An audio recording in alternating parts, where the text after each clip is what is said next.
শুভেচ্ছা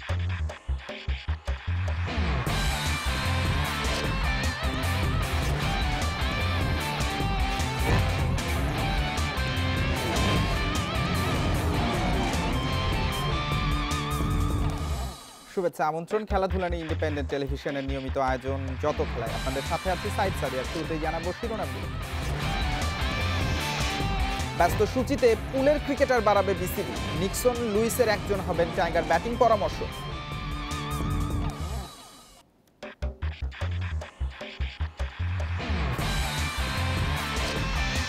আন্তর্জাতিক ক্রিকেটে ফিরতে মুখিয়ে তাসকিন, উইন্ডিজ সিরিজে পেস বান্ধব উইকেট চান রাব্বি।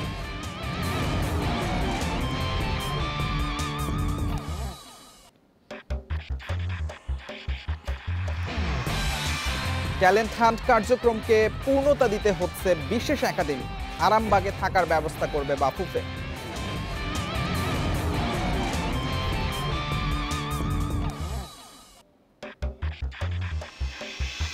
করোনামুক্ত জামাল ফিরবেন শিগগিরই, আই লিগে খেলা নিয়ে শঙ্কা নেই, অপেক্ষায় কলকাতা মোহামেডান।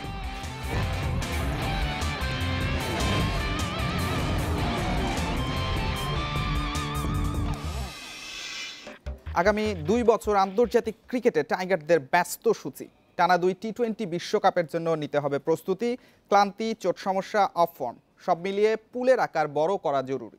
সেজন্যই সাদা আর লাল বলের চুক্তিতে বাড়তে পারে ক্রিকেটার সংখ্যা, জানিয়েছেন বিসিবি পরিচালক জালাল ইউনুস। এদিকে ইংল্যান্ডের পল নিক্সন অথবা জন লুইসের মধ্যে একজনকে ব্যাটিং পরামর্শক হিসেবে নিয়োগ দিতে চায় ক্রিকেট বোর্ড। লাল ও সাদা বলের জন্য আলাদা চুক্তির ব্যবস্থা করা হয়েছে গেল বছর। সেখানে মোট 17 ক্রিকেটারকে রেখেছে বিসিবি। নতুন বছরে নতুন চুক্তির জন্য হিসাব নিকাশ শুরু হয়ে গেছে। করোনাতে খুব একটা খেলা হয়নি, নতুন অথবা বাদ পড়াদের ফর্মে ফেরার সুযোগও আসেনি। বছর শেষে বিসিবি প্রেসিডেন্টস কাপ আর বঙ্গবন্ধু টি-20তে নতুনদের আবাহন মিলেছে। সামনের 2 বছর বিশ্রামের সুযোগ নেই, সে কারণেই পুলের ক্রিকেটার বাড়ানোর বিষয়টি গুরুত্ব পাচ্ছে। 25 থেকে 30 জনের মতো থাকতেও পারে, 30 জন হতে পারে। কারণ এখানে যদি আপনার হাতে যদি বেশি প্লেয়ার থাকে যাদের সিলেকশনের জন্য তারা দে আর ক্যাপেবল এবং তাদের সিলেকশনের মধ্যে আসার যোগ্যতাটা রাখে, তখন তো আপনাকে 30 জনও আপনাকে দেখতে হতে পারে। গেল কয়েকদিন টাইগার ক্রিকেট সরগরম ব্যাটিং কোচ নিয়ে। কে হচ্ছেন? সৌম্য লিটনদের গুরু। তালিকা ছোট হয়ে 2 জনে এসেছে। ইংলিশম্যান পল নিক্সন ও জন লুইসের মধ্যে একজন দায়িত্ব নেবেন। আমরা দেখছি আমাদের শর্ট লিস্টে আছে আমাদের 2-1 জন। এটা আমার কয়েকদিন আগে আমাদের মাননীয় সভাপতি উনিও বলেছেন আপনাদের যে আমাদের শর্ট লিস্টে আছে। তো দেখা যাক, দুজনের মতো শর্ট লিস্টে আছে, তাদের মধ্যে হয়তো একজনকে বেছে নেওয়া যেতে পারে। টি-20 কাপে কর্তাদের স্বস্তি দিয়েছে পেসারদের জ্বলে ওঠা। লিস্টের প্রথম 5 জনই পেসার। শুধু একটা আসরে পারফর্ম করলেই হবে না, ইনজুরি মুক্ত থেকে খেলায় ফোকাস রাখতে বলছেন এই বোর্ড কর্তা।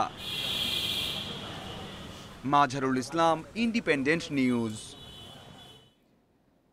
বিসিবি প্রেসিডেন্টস কাপের পর টি-20 কাপ 2 আসরেই দারুণ পারফরমেন্স পেসারদের। ধারাবাহিকতা ধরে রাখার মিশনে পেস সহায়ক উইকেট চাইছেন তাসকিন রাব্বিরা। শহীদুল হাসান মুক্তদের আবির্ভাব বাড়াচ্ছে পেস আক্রমণের গভীরতা। সেই শক্তি কাজে লাগিয়ে 3 পেসার নীতিতে অভ্যস্ত হবার তাগিদ টাইগার পেসারদের। অ্যাডিলেডে যেখানে লজ্জা ভারতের, সেখানেই শ্রেষ্ঠত্বের অনুভূতি অস্ট্রেলিয়ার জন্য।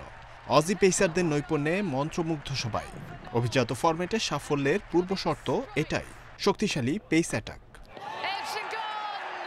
তবে হ্যাজেলউড কামিন্সদের গড়ে তোলা একদিনের কাজ নয়। ঘরোয়া ক্রিকেটে নিয়মিত খেলেই পরিণত হয়েছেন তারা। পেস সহায়ক উইকেট যেখানে অটোমেটিক চয়েস। অস্ট্রেলিয়ার মতো অতটা পেস সহায়ক নয় বাংলাদেশের কন্ডিশন। 3 পেসার নীতি এখনও বিলাসিতা অনেক ক্রিকেট বোদ্ধার জন্য। সবশেষ 2018 সিরিজে স্পিন নির্ভর বোলিং অ্যাটাকেই ওয়েস্ট ইন্ডিজের বিপক্ষে সিরিজ জিতেছিল বাংলাদেশ। তবে এবার প্রেসিডেন্ট কাপ আর টি-20 আসরের পারফরম্যান্সে ভিন্ন বার্তা দিচ্ছেন পেসাররা। টানা 2 আসরের ধারাবাহিকতায় আত্মবিশ্বাসী তাসকিন রাব্বিরা দাবি জানাচ্ছেন পেস সহায়ক উইকেটের। ক্রিকেটে তো এমন হতেই পারে যে মানে দ্রুত অল আউট, নো ডাউট যে ওদের অস্ট্রেলিয়ান মানে যে চ্যানেলে বোলিং করেছে এটা আউটস্ট্যান্ডিং ছিল।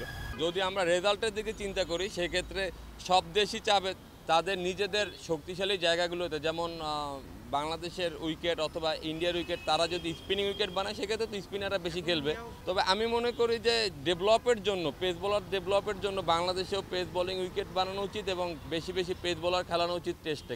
2 আসরে টানা পারফর্ম করে গেলেও চোটে পড়া পেসারদের সংখ্যা হাতে গোনা। ওয়ার্কলোড ম্যানেজমেন্ট অনুসরণ করে আরও বেশি ধারাবাহিক পেসার। অনেকদিন পরে এই ফরম্যাটটা খেললাম, বাট পরের দিকে একটু অ্যাডজাস্ট হচ্ছিল, বাট আরও ইমপ্রুভ করার অনেক কিছুই আছে। প্রত্যেকটা ম্যাচ থেকেই ইমপ্রুভ করার চেষ্টা করছি। এত কষ্ট করার পিছনে একটাই আশা থাকে যে বাংলাদেশ দলের হয়ে খেলা। তো জীবনে তো লক্ষ্য এটাই, যতদিন ক্রিকেট খেলবো যাতে বাংলাদেশ দলের সুযোগ পাই। হাসান মাহমুদ মুগ্ধ, শহীদুলদের আবির্ভাব আস্থা যোগাচ্ছে। 3 পেসারের একাদশ এখন আর বিলাসিতা নয়, পেস সহায়ক উইকেট এখন সময়ের দাবি। জহিরুল ইসলাম, ইন্ডিপেন্ডেন্ট নিউজ, ঢাকা। বঙ্গবন্ধু টি-20 কাপের রেশ না কাটতেই ময়মনসিংহে কাল থেকে শুরু হচ্ছে 100 বলের cricket tournament. Mymensingh premier league MPL-এ খেলবেন মাহমুদুল্লাহ, মোসাদ্দেক সহ একাধিক জাতীয় দলের ক্রিকেটার। আছেন অনূর্ধ্ব 19 দলের আকবর, হৃদয় ইমনদের মতো তারকারাও। আশরাফুল নাসিরদের মতো বড় নামও রয়েছে এই লিগে। টুর্নামেন্ট উপলক্ষে রোববার দুপুরে সংবাদ সম্মেলনের আয়োজন করে মাস্টার্স ক্রিকেট অ্যাসোসিয়েশন। মুজিব বর্ষের বিশেষ এই আয়োজনে অংশ নিচ্ছে 6 দল। 5 দিনের এই টুর্নামেন্টের সব ম্যাচ হবে সার্কিট হাউস মাঠে। 2 গ্রুপের 2টি করে খেলা হবে প্রতিদিন। সকাল 10:15 আর দুপুর 1:15 হবে ম্যাচগুলো। সেমিফাইনাল ও ফাইনাল সরাসরি সম্প্রচার করা হবে টেলিভিশনে। প্রতিটি দলে জাতীয় দলের 2 জন ক্রিকেটার খেলার কথা জানানো হয়েছে। আসরের ফাইনাল 25 ডিসেম্বর।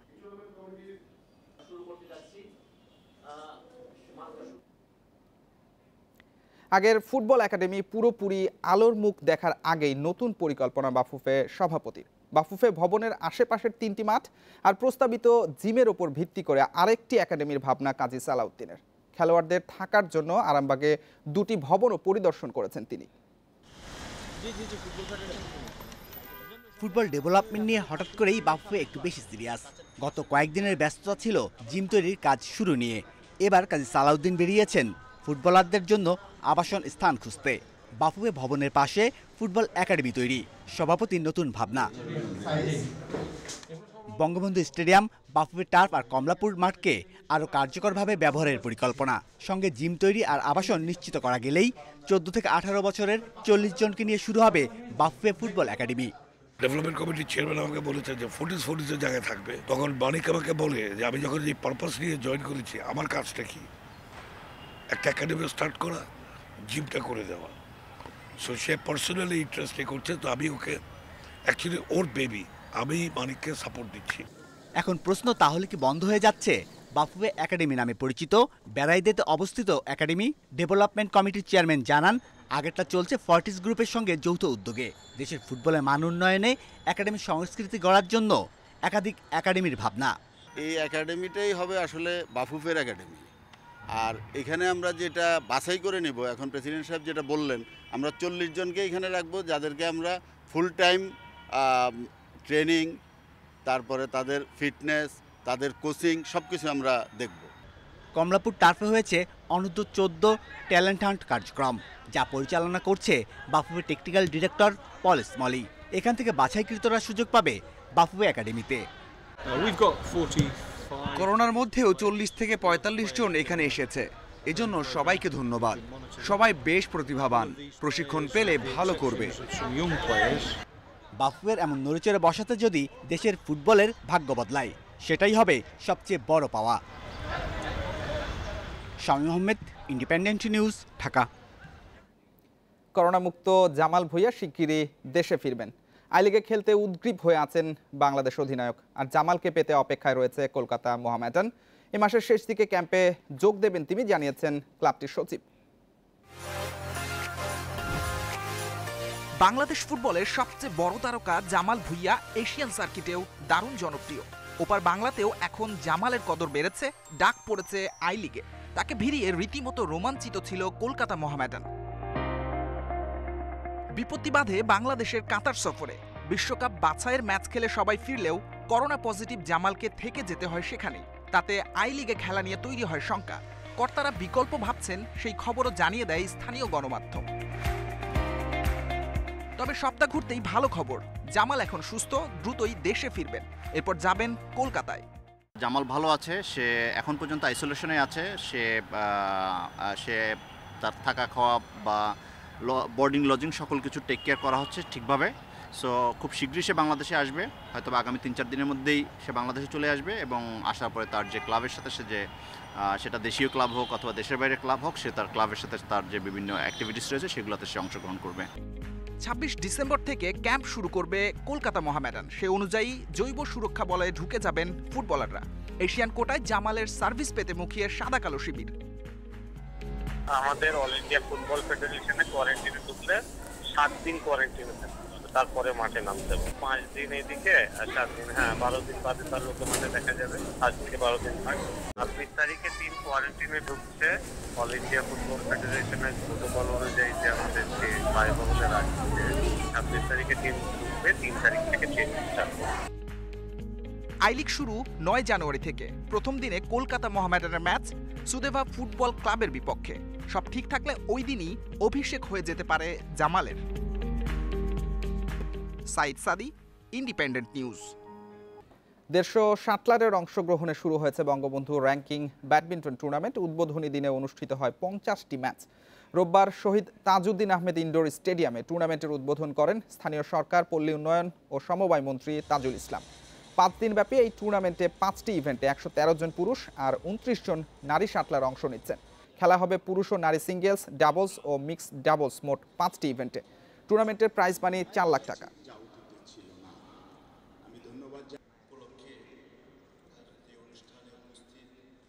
দীর্ঘ 6 মাস এবং ব্যাডমিন্টন টোটাল 16 মাস মাঠে হচ্ছে না, সেটাকে পূরণ করার জন্য আমরা এই র্যাঙ্কিং টুর্নামেন্ট হাতে নিয়েছি। আমরা কাজ করছি, আমাদের একটা চ্যালেঞ্জ যে আমরা বাংলাদেশ ব্যাডমিন্টনকে এগিয়ে নিয়ে যাব।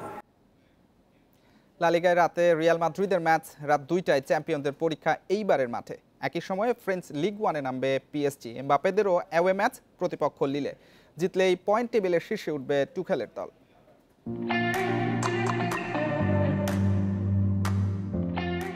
প্রতিদ্বন্দ্বী বার্সেলোনার চেয়ে ভালো অবস্থানে রিয়াল মাদ্রিদ, রয়েছে জয়ের ধারায়। সব ধরনের প্রতিযোগিতায় টানা 5 ম্যাচ জিতেছে গ্যালাক্টিকোরা। এইবারের মাঠেও সেই ধারা বজায় রাখার লক্ষ্য। তবে নগর প্রতিদ্বন্দ্বী আতলেতিকো মাদ্রিদও প্রবল গতিতে ছুটছে। এইবারের বিপক্ষে জিতলে শীর্ষে থাকা আতলেতির সমান পয়েন্ট হবে রিয়ালের। কিন্তু গোল ব্যবধানে জিদানের দল বেশ পিছিয়ে, তাই শীর্ষস্থান দখলের সুযোগ নেই বললেই চলে। রিয়ালের জন্য স্বস্তির খবর, চোট কাটিয়ে প্র্যাকটিসে ফিরেছেন হেজার্ড। অবশ্য পুরো ফিট না হওয়ায় এইবারের বিপক্ষে পাওয়া যাবে না বেলজিয়ান তারকাকে। তবে সাসপেনশন কাটিয়ে ফিরছেন ক্যাসেমিরো। এবার শক্ত প্রতিপক্ষ, দলটি আমাদের রুখে দেওয়া সামর্থ্য রাখে। সেরাটা দিয়েই খেলতে হবে। হ্যাজার্ড দ্রুত ফিট হয়ে উঠছে, খুব তাড়াতাড়ি আমরা তাকে ম্যাচে পাবো। ফ্রেঞ্চ লিগ 1-এর শীর্ষে ওঠার সুযোগ পিএসজির সামনে। তবে লিলের মতো শক্ত প্রতিপক্ষের সঙ্গে লড়াইটা সহজ হবে না। পিএসজির চেয়ে 1 পয়েন্ট বেশি নিয়ে টেবিলের 2 নম্বরে লিলের অবস্থান। গুরুত্বপূর্ণ ম্যাচে চোটের কারণে নেইমারকে পাবে না টুখেলের দল। টানা ম্যাচ খেলার ধকলের সঙ্গে ইনজুরির আঘাত রয়েছে।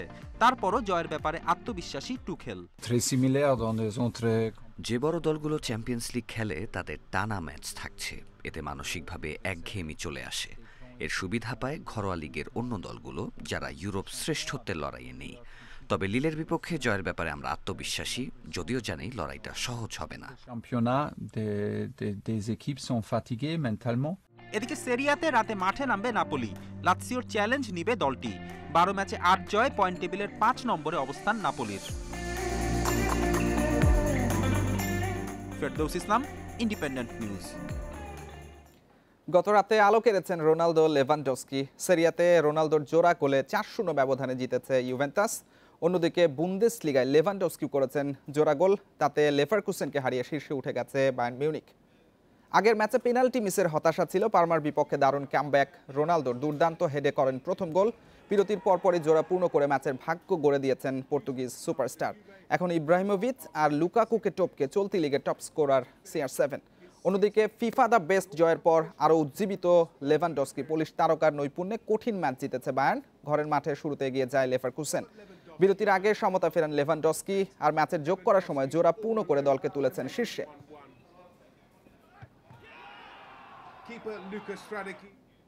ইতালির শীর্ষ লিগে দ্রুততম গোলের রেকর্ড ছিল পাওলো পাজ্জির। 2001 সালে ফিওরেন্তিনার বিপক্ষে গোল করেছিলেন মাত্র 8 সেকেন্ডে।